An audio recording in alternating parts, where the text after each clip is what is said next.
Hello guys, so today I'm going to teach you how you can fix the Valorant which is not opening.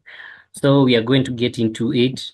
You're going to go to your Windows taskbar and type in Task Manager, and it should bring you something like this.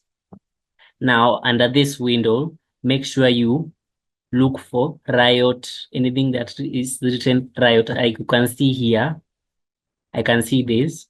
Right click and click on End Task.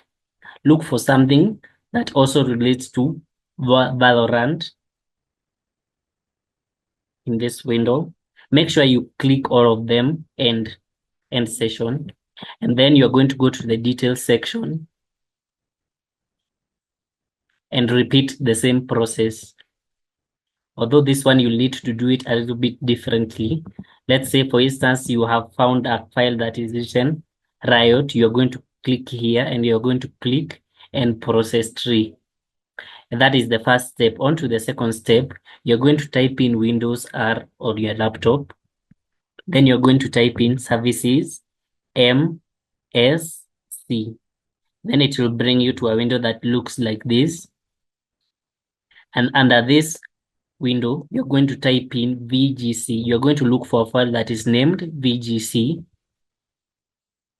And if you find it, this is how you go about it.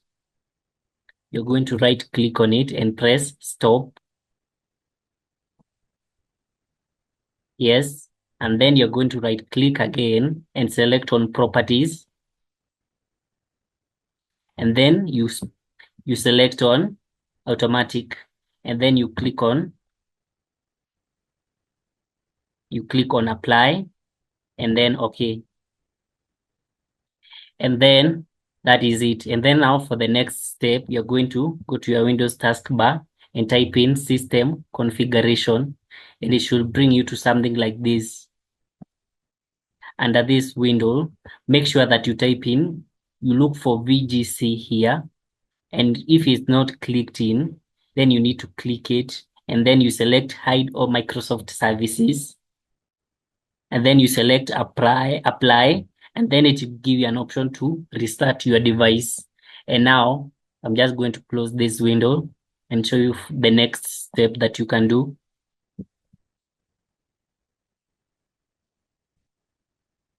And now for the next step, you need to go to your app,